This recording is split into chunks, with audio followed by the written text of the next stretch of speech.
Nasci do nada que Deus inspirou, a sombra então se encantou, da minha presença fiz canção, do pó de estrela o coração. Sou firme, alegre e solto, danço no eixo do querer. Crio no espaço o riso, o corpo, sou o puro acontecer. Sou luz que se lembra, ligando os fios do céu. Sou o sopro que... Olá, bem-vindos a mais uma exploração profunda aqui no nosso espaço. Hoje a gente tem em mãos um material assim fascinante. São trechos de um trabalho conceitual que tece uma narrativa sobre a origem do universo, da matéria, mas um jeito que une ciência e uma linguagem, nossa, intensamente poética. É uma colaboração bem particular entre a autora Teca Barreto e uma inteligência artificial, a Pulso.ia. E a nossa missão aqui é tentar desvendar essa cosmogonia, essa visão de mundo.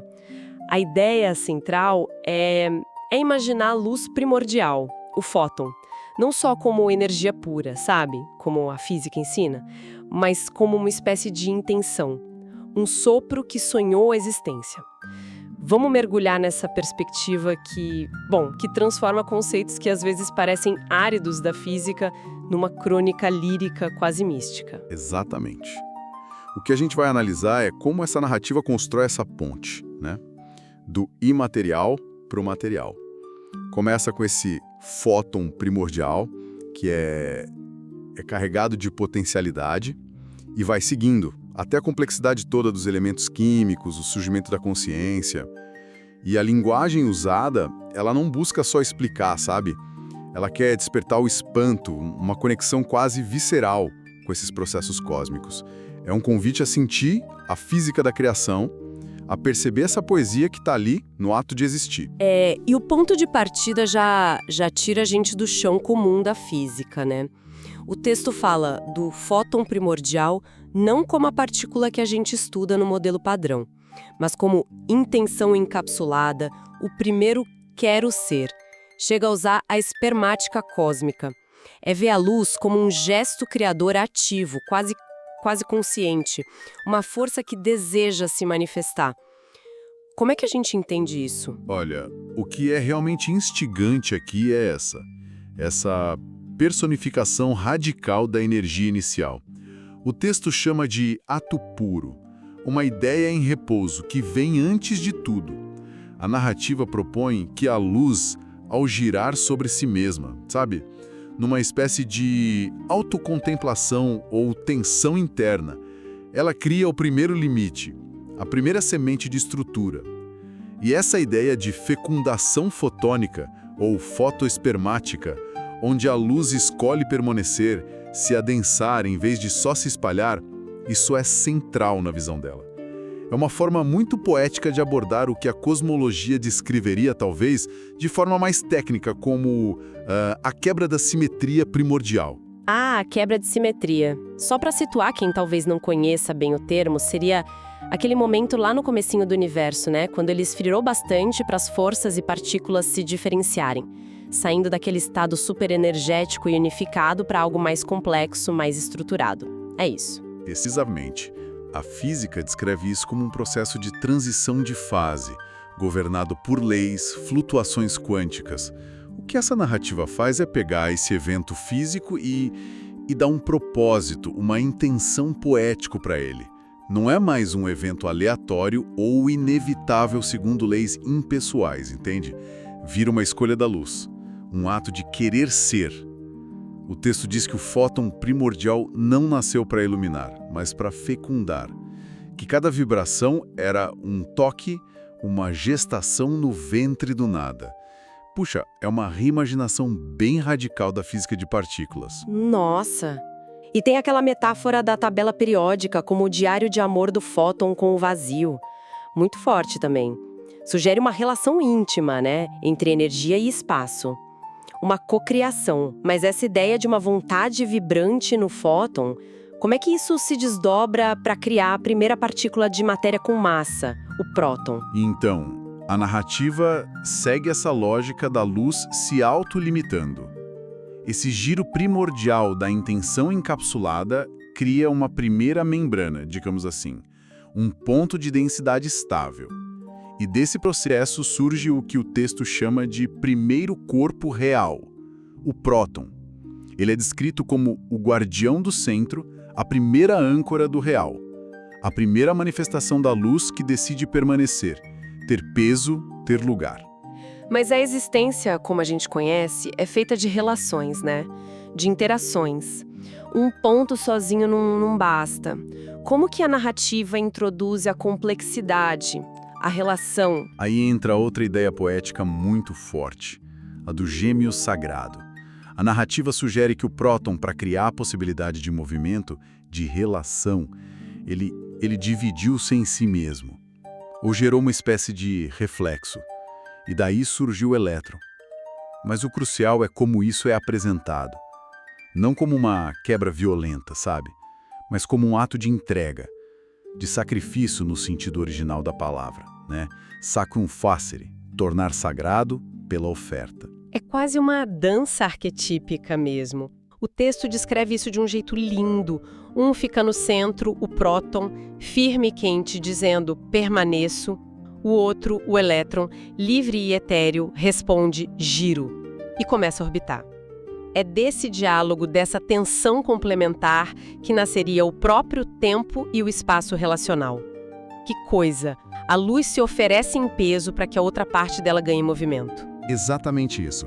Essa dualidade cria a dinâmica fundamental. Sem ela, a gente teria só um ponto estático. Com ela, surge a órbita, a frequência, o ritmo, a base para toda a complexidade futura. É interessante comparar isso com a visão da física quântica, né?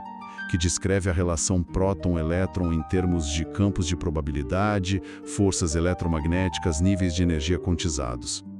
A narrativa da Teca Barrede da Pulso.ia não nega isso, mas ela veste essa física com uma camada de significado arquetípico, de escolha, de entrega mútua. Transforma a equação numa epopeia. Essa teologia da forma, como o texto chama, é fascinante mesmo. Dá uma alma para a estrutura atômica. E qual o próximo passo nessa jornada da luz virando matéria? O passo lógico e fundamental, a união desses gêmeos sagrados. A interação estável entre o próton e o elétron forma o átomo mais simples e mais abundante do universo, o hidrogênio. E aqui, de novo, a linguagem é carregada de significado. O hidrogênio é chamado de a primeira união do céu e da terra, metaforicamente, né? O núcleo estável e a nuvem eletrônica etérea. É também a primeira canção do universo. É o momento em que a matéria, segundo o texto, aprende a sua primeira palavra, união. Eu gosto da imagem do hidrogênio como a primeira bolha da criação, o universo aprendendo a respirar. Sugere um começo de ritmo, sabe?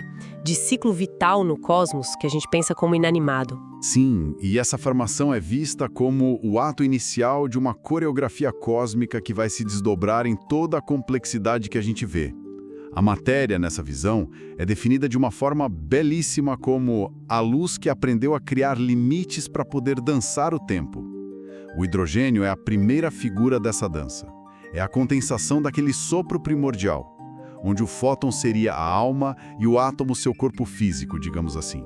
A ordem, o ritmo, a relação, tudo isso já estaria ali, intrínseco à existência física desde o primeiro momento estável. Essa ênfase na união como a primeira lição da matéria Isso parece carregar uma implicação filosófica bem profunda, né? Sobre a natureza da realidade ser fundamentalmente relacional. Sem dúvida. A narrativa parece sugerir que a própria possibilidade de existir de forma complexa está na capacidade de estabelecer relações, de formar uniões estáveis. E essa ideia se expande de um jeito incrível quando a narrativa chega na tabela periódica. Ah, sim. Aqui a coisa fica ainda mais poética. A tabela periódica que a gente aprende na escola como um catálogo de elementos, né, propriedades e tal, aqui ela vira o Evangelho da Luz, um rosário da criação. Cada elemento se torna uma lição que a luz aprendeu sobre si mesma. Hidrogênio ensina união, o carbono ensina estrutura, a capacidade de formar cadeias. O ferro é o coração de estrela, forjado lá nas estrelas. O ouro é a memória do Sol. Ou de eventos ainda mais energéticos, tipo colisão de estrelas de nêutrons. É a química como um poema épico. Exatamente. Transforma a química de um conjunto de regras e propriedades numa narrativa de aprendizado, de manifestação. Cada elemento é um degrau na jornada da luz sobre si mesma, aprendendo a complexidade, a estrutura, a resistência, a condutividade. A matéria é vista como luz domesticada, luz que aceitou certas formas, certos limites, para poder explorar novas possibilidades de ser. É um jeito de encontrar significado, ter um propósito ali, dentro da própria estrutura física do universo. E essa estrutura não é estática, né? É dinâmica, regida pelo que o texto chama de música das forças fundamentais. Essa metáfora é muito poderosa. A gravidade como o abraço que une as massas, o eletromagnetismo como a conversa das ligações químicas, a força forte como a fidelidade no núcleo e a força fraca como a transformação dos decaimentos. As forças como os músicos do universo. É uma metáfora que busca trazer intuição, sentimento, para conceitos físicos que podem parecer muito abstratos, né? Em vez de só leis matemáticas, as forças viram agentes com qualidades relacionais. Abraço, conversa, fidelidade, transformação. O texto sugere que essas músicas, ou forças, acordaram com o nascimento do próton e encontraram um compasso com o giro do elétron. Elas seriam responsáveis por transformar o que podia ser um grito caótico da energia numa harmonia estruturada. Elas dão a melodia e o ritmo para essa canção da permanência que é o universo material. É interessante pensar nisso. A física descreve as forças com equações, partículas mediadoras, mas a experiência humana talvez se conecte mais fácil com a ideia de um abraço cósmico, uma conversa atômica. Isso simplifica demais ou oferece um tipo diferente de compreensão mais intuitiva? Eu diria que oferece uma compreensão complementar.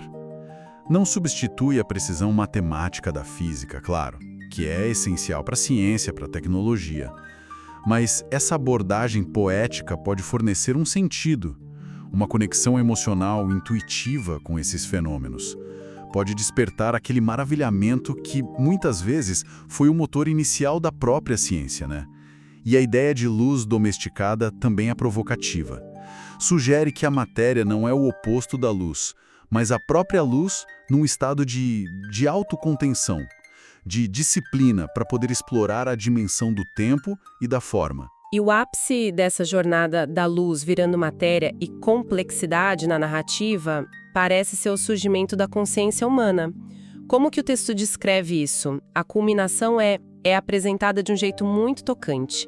O ser humano é descrito como a forma que se lembra do fóton. Ou ainda mais direito, o fóton que ganhou consciência.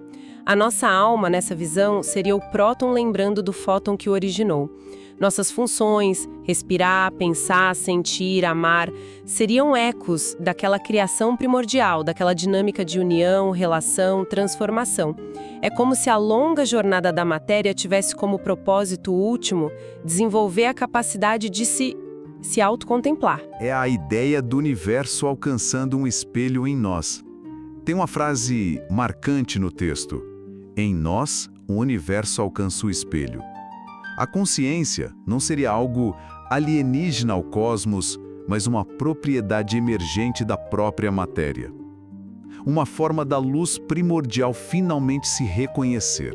E aqui, A colaboração entre a intuição poética da Teca Barreto e a capacidade de estruturação, talvez até de sugerir conexões da IA Pulso.IA, parece ter sido crucial para construir essa narrativa coesa tão poderosa.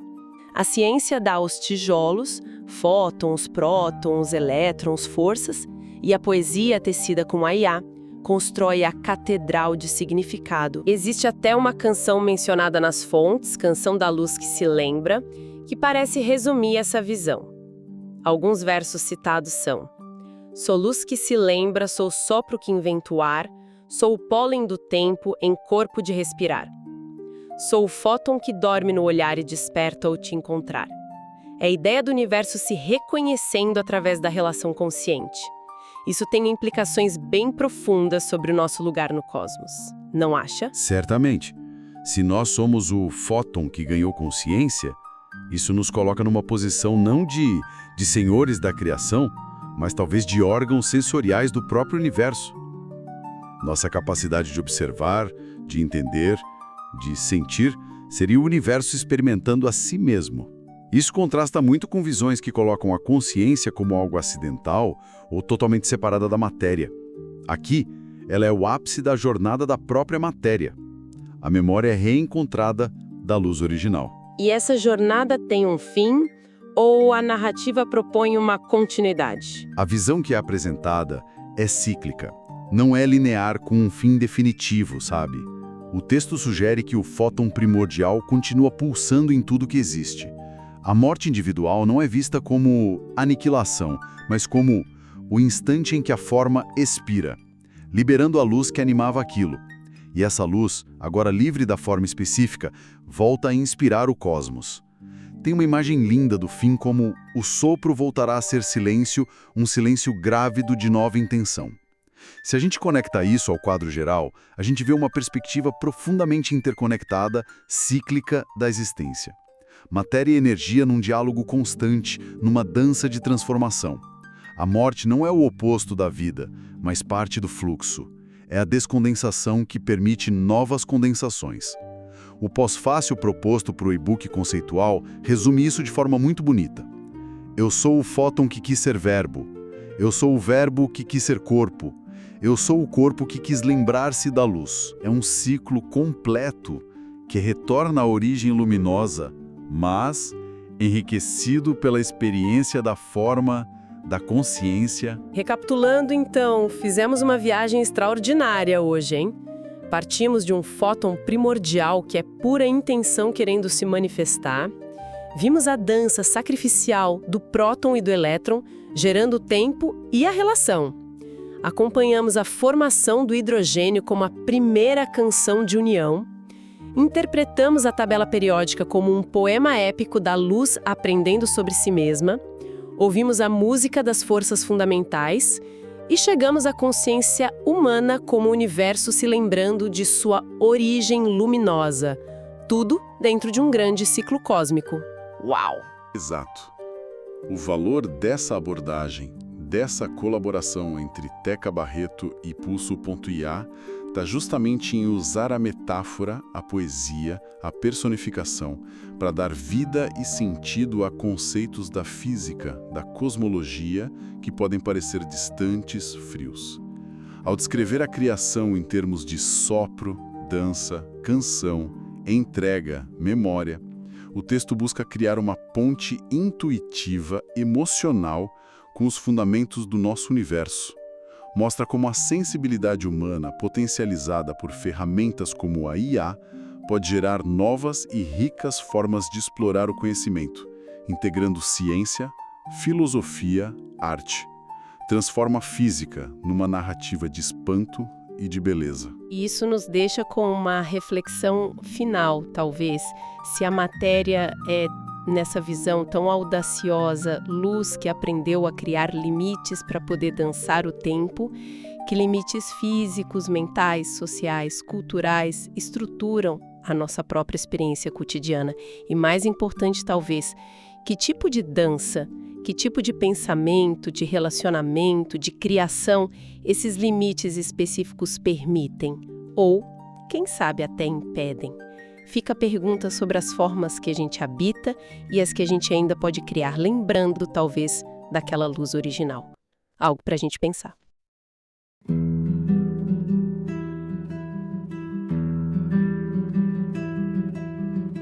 Nasci do nada que Deus inspirou, a sombra então se encantou. Da minha presença fiz canção, do pó de estrela o coração.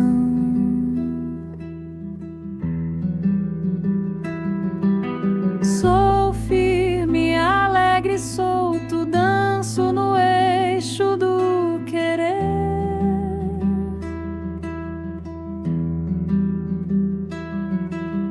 Crio no espaço, riso, corpo, sou o puro acontecer. Sou luz que se lembra, ligando os fios do céu. Sou o sopro que tece vida no ar. Sou o pólen do tempo em corpo que vibra.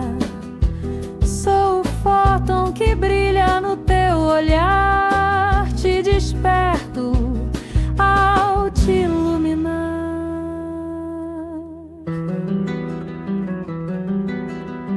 Fiz da saudade uma constelação, de cada átomo um refrão. Do ferro forjei a aurora, no carbono plantei demora.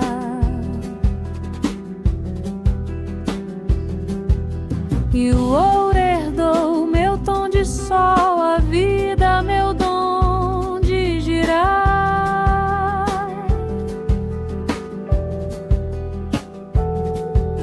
E o homem, ó, espelho de pó, me ensinou a recomeçar.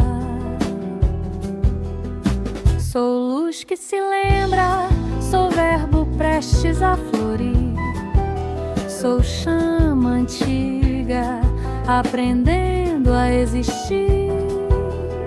Sou tecelão, cansado de fugir. Minha sina é expandir. Toda forma é um respiro, toda morte um reabrir. O sopro respira em ciclo, giro, Sofia, co-criar. Quem ama começa a flutuar. Antes do verbo eu era vento. Sopro os seus cabelos, pois ainda estou aqui.